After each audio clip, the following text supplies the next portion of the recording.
Hi everyone and welcome back to another video.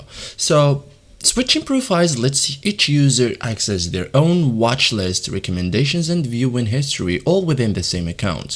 First thing you have to do is open the primevideo.com. So launch Prime Video, make sure you are signed in. Profiles are accessible from the main interface, so access profile menu like click or tap your profile icon, usually located in the top corner.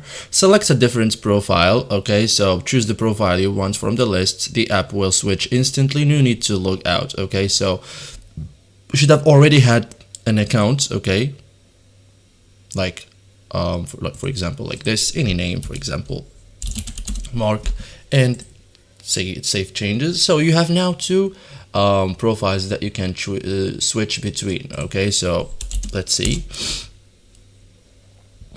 from here. Okay, so you have here the second account. Okay, so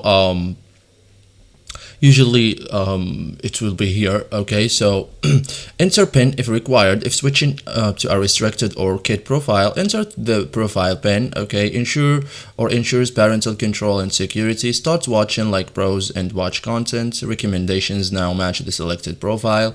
What happens after switching? So for example, watch history updates for the profile only. Personalized suggestions change. Continue watching list is profile specific. Okay, so this is it guys for today's video. This is how to switch profiles on Prime Videos. Thank you for watching and see you in the next tutorial.